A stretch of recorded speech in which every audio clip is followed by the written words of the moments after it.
Here's Kurt.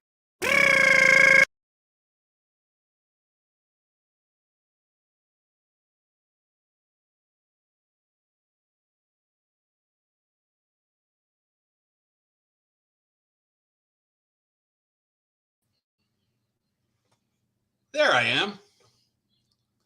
How do you like that? Pretty colorful today, huh? Well, I was colorful yesterday too. I had on a Snell shirt. I was in attendance at Petco Park, invited by ownership as a group of former 84 players were in the box next to the owner's box. Boy, I saw Ralph Sampson yesterday. He's 7'4". He's probably the tallest guy I've ever seen. 7'4". That's up there.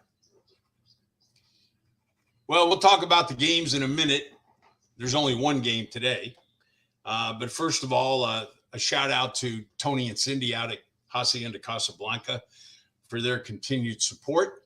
That's 700 North Johnson, in case you're in the neighborhood and want to stop by and get a bite. Got some great Mexican food. And, of course, our good friends at La Cima Oil, Tom Drake and company, for their continued support with our show. The station I go to is the Chevron station on Balboa and Genesee. So if you're in that neighborhood. So, Eddie, what do you think? You like this shirt? Like this hat? Yeah, I'm sporting Padre stuff today. As they're, I don't know how much enjoyment that the Padres are getting out of today in Philadelphia. I know there's a lot of hype going on. There's a lot of adrenaline flowing. But yesterday was a rugged day for both ball clubs, not just the Padres, but for both ball clubs. I'm going to say hi to my people that are joining us already, Jim and Greg. I appreciate you coming on, because today we're going to have the share show. Yes, shares meeting. We're all going to be part of a shares meeting. So now's the time to call your friends real quick and say, hey, get on Bavacqua's podcast, Dirty Kurt's Dugout, Facebook Live. It's live. It's right now. And let's take part in this shares meeting and see what he's up to, because he's been promoting this thing since last week. And what the hell is a shares meeting? Before I get to that, I'm going to talk about the two teams who had to fly overnight, even though it was a day game at Petco yesterday, because you're talking about 4.5 hours,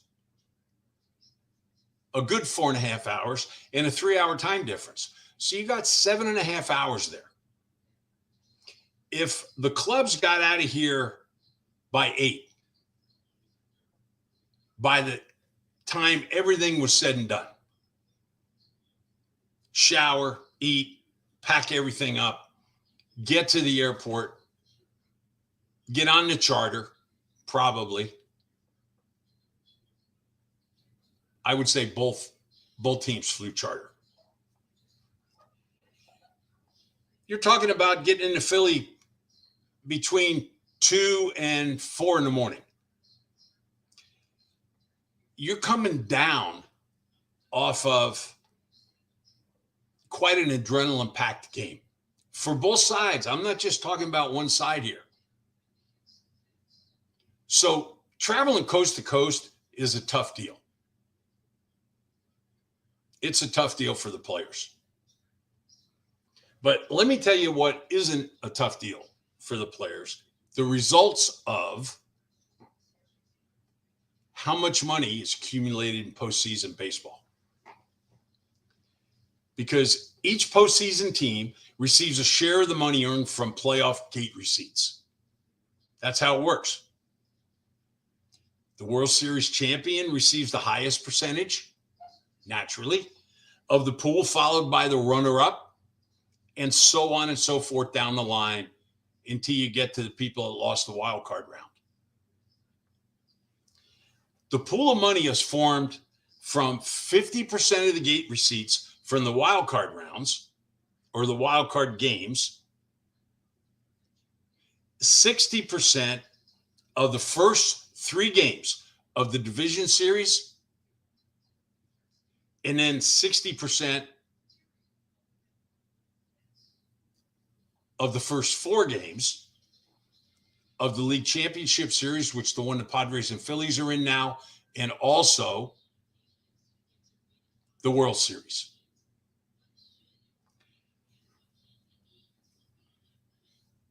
It's a lot.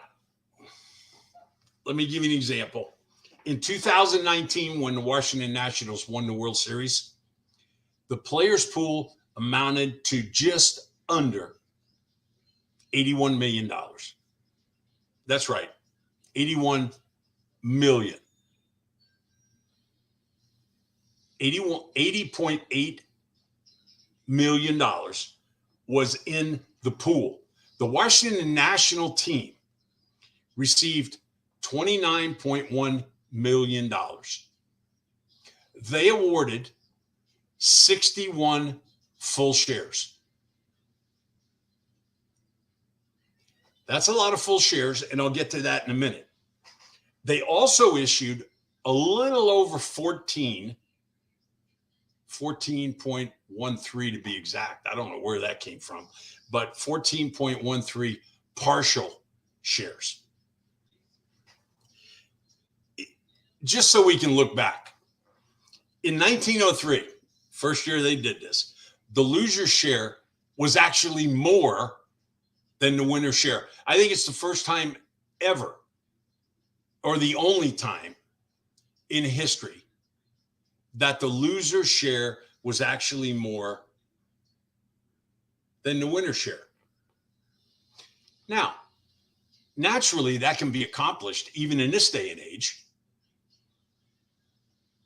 if you vote a lot less shares. But most of the teams are right in the 60-some number range as far as shares. So today we're going to make it easy on everybody and myself, because I started doing this last week and I went, wait a second. We can't go through this whole thing while I'm on that day. So you guys are going to participate, and I'm going to participate with you, and you're going to have your say about what the shares meeting is or who gets shares. And we're going to agree and disagree. I see other people are weighing in on other things, and we'll get to that stuff too. But we're going to be awarding full shares and anything over a half share. Anything in my mind, anything in your mind that you think is somewhere between a half and a full share. Now, let me try to lay this out for you real quickly for those of you that don't know. A shares meeting takes place approximately the first week of September every year to any team that is in the running for postseason play.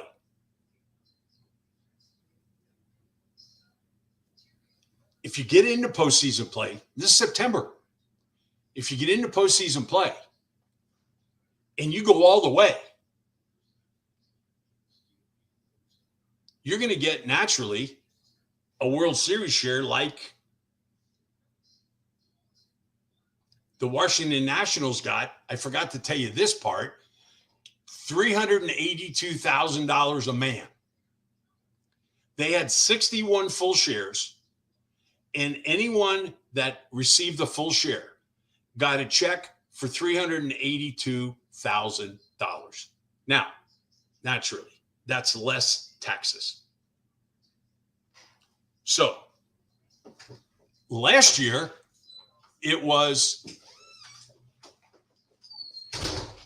we just, everybody's coming in. trying to join the show just like you guys are. So there they are. But that's okay. 382 grand. It's not a bad little paycheck to get. Probably in the December, January timeframe. That's about when those go out. I think if I remember right, we got our check. I think our check was 40-some thousand per man when we lost to the Detroit Tigers in '84. We got the loser share. And the difference was only about 10 or 15 grand. So we treated our people right. The Tigers treated their people right. I think the amount of shares were very close. We're not going to find out what the share awards by the teams were until after the postseason is over. And then we'll find out exactly how many full shares the San Diego Padres had. And that's the reason that everyone is going to take place. Everybody's going to be part of the show today. And that you're going to let me know what your ideas are on the share awards. So, like I said, to make things easier, we're not going to forget about these people because they were part of the ball club. But the guys that I'm talking about that are probably not going to get a full share are the Nomar Mazeras of the world and the Matt Beaties of the world that were here for a short period of time. They spent time with the Major League Club, but not enough to warrant what, in my mind, a half a share. But what do you do with the Azokars of the world and the Campansanos and Ryan Weathers? Not to mention C.J. Abrams or an Eric Shao. Those are the decisions that are very, very difficult to make. And I'm going to show you my list. And if you look at it real quick and you see a huge omission in there or a name that you would expect to see, I'll let you look over it for a second. If you look under infielders, you don't see Fernando Tatis's name on there. And this is going to be our assignment for today, because you know what? I think most of us are going to mostly agree. Naturally, there's going to be people that disagree, but mostly agree on, from the player standpoint, who the full shares are going to go to and whether or not certain players are going to receive a half or a full. What was that question? That who from the organization determines the percentage of shares for each player? Tom, that is determined in the shares meeting. That only the players that were there for the entire year. I'm talking about the Juan Sotos of the world, the Josh Bells of the world, the Brandon Drurys of the world.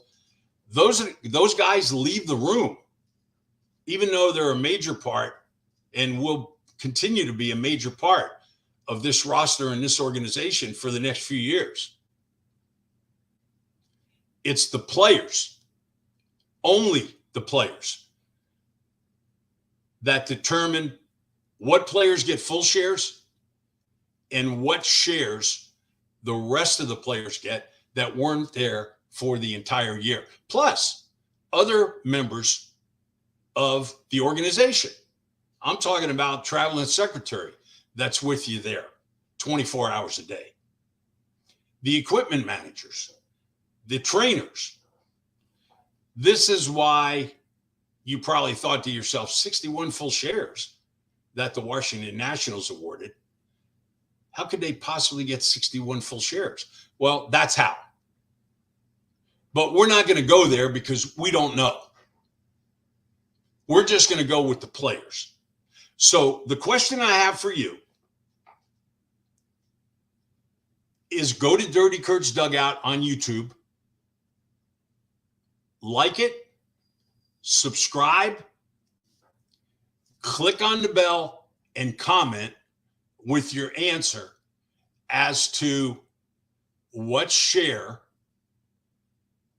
if any, you would give to Fernando Tatis out of the postseason player pool money this year. It doesn't matter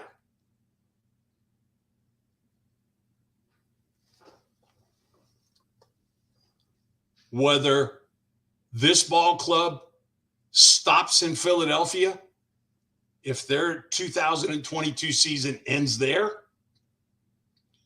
or whether they go all the way through to the World Series.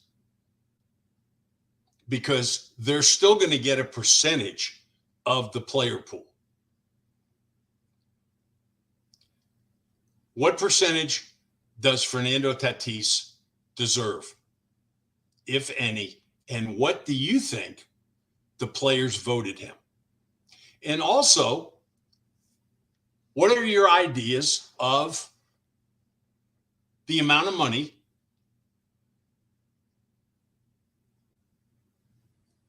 or what percentage of the share, I should say, goes to the other players? And I'm talking about the haters of the world and the Josh Bells of the world and the Brandon Drurys.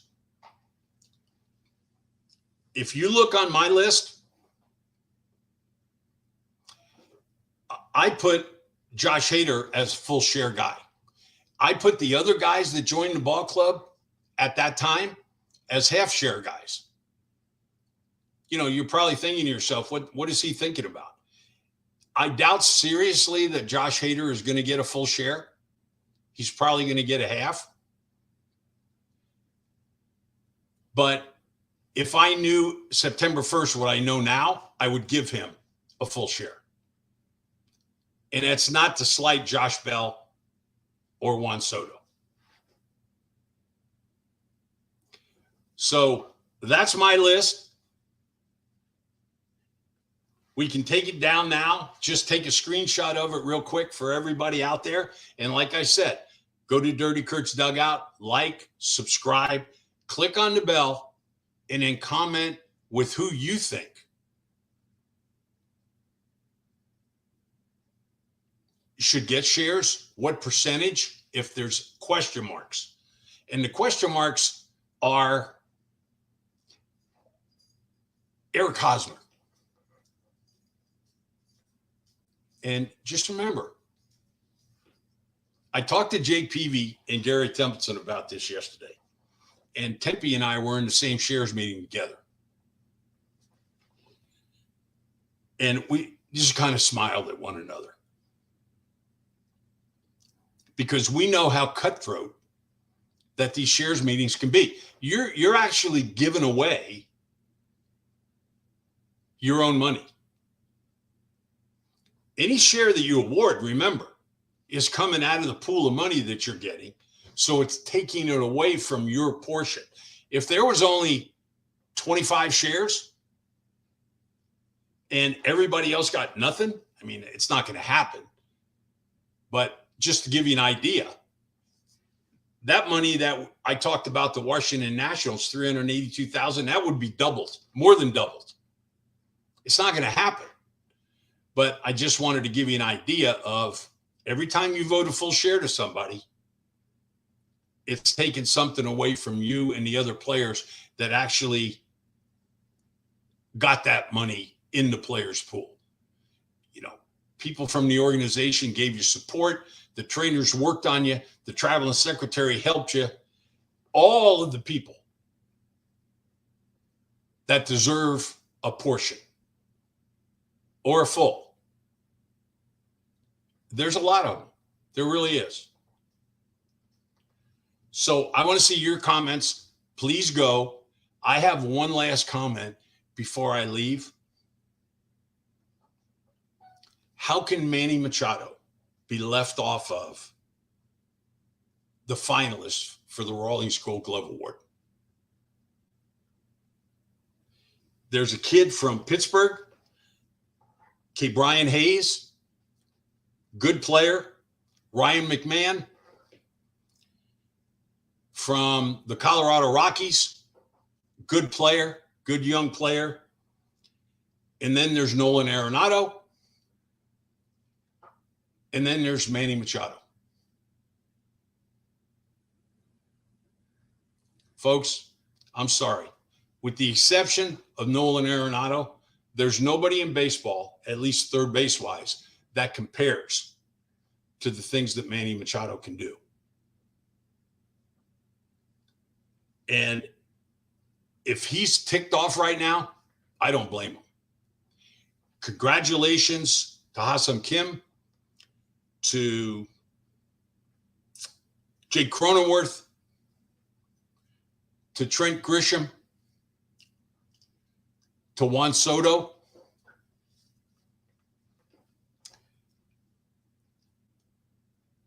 I disagree with a lot of this finalist stuff. And I'm trying to figure out what's going on in Major League Baseball now that a guy like Manny Machado is not on this list. If you have to make this list 4 or 5 players long, make it 4 or 5 players long, but don't leave Manny Machado out. And Tom Matisse asked, do the shares for World Series winners usually align with championship ring distribution? You know, Tom, we actually talked about that yesterday. And at the game, I was talking to the former president of the San Diego Padres, Dick Freeman. The rings, as far as I know, are totally decided by ownership. I'm sure that every player that wore a Padre uniform for that particular year, whether they got 100% of a share or 1% of a share, are going to get a championship ring, whether it be a National League championship ring or a World Series winning championship ring. The organization usually gives out a lot of additional rings to people that supported the team, to people that are friends of people in front office. Not so much friends of the people in the front office, but friends that management knows that supported the ball club and that were part of the ball club in some way. They're passed on a championship ring. So naturally, it's all the players. If you're on the roster and never was called up to the major league, you're not going to get a World Series championship ring. Or I've never heard of it before. If the Padres were to win the National League championship, at the very least, C.J. Abrams and Eric Hosmer, who I mentioned, would get a National League championship ring. If the Padres were to go all the way, or whatever team does, teams that played partially for that particular team throughout the course of the year are going to get a ring given to them. It might not be at the beginning of the year when they do ring presentation, because they're going to be on another ball club and not available to do that. So I can't wait to read your comments. I can't wait to see how you guys feel about Tatis. Yeah, I took a poll yesterday. I did. I'm not going to share it with you now, but I will share it with you in the future. So go to our YouTube page, Dirty Kurt's Dugout. Remember, you got to subscribe in order to get the comment to work, click on the button and comment, and you're clear sailing. And then I can read all your comments. Plus, it really helps us to be able to bring good content to you guys and continue to see your beautiful faces and comments every week.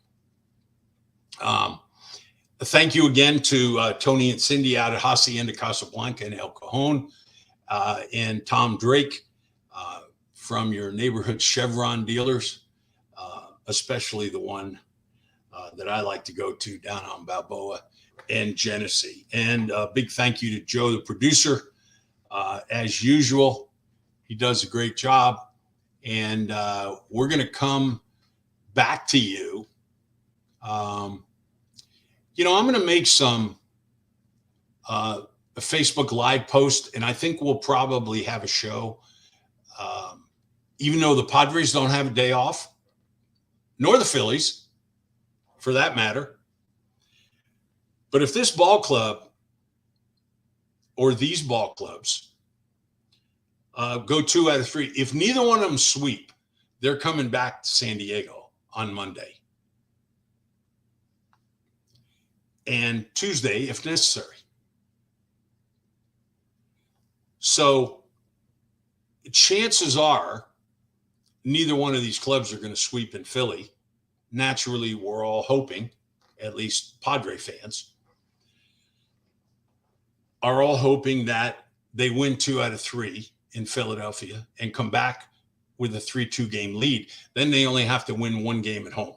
And hopefully that's game 6, because game 7 becomes much too hairy when you get that far. Way too hairy. Right now, the Houston Astros have a 1-0 lead on the New York Yankees as far as games are concerned, and their game is getting ready to start here pretty quick. Game 2 in Houston, I expect the same result that I saw yesterday, because I don't believe the New York Yankees can beat Houston. They'll probably lose the series 4-1. That's 4 games for Houston, 1 game to the Yankees. We will see if that happens. And for all you folks at Rawlings, I don't know what you're thinking about. I think there's supposed to be the manager and 6 of his coaches, appointed coaches, vote for this Rawlings Gold Glove thing recognition. I don't know what the opposition is looking at when they come here to play the San Diego Padres. But unless it's like all-star balloting from back in the day where you can stuff the ballot box, I don't know what's going on with Machado not being on the list. I really don't. I really, really don't. So send in your comments. I want to hear about your shares ideas. I will tell you, Jim, no one wants to hit the ball towards Machado. That's right. Rawlings should know that. I thank everybody for watching. I thank you all for your comments. And we will see you next time here on Dirty Kurt's Dugout. Until then.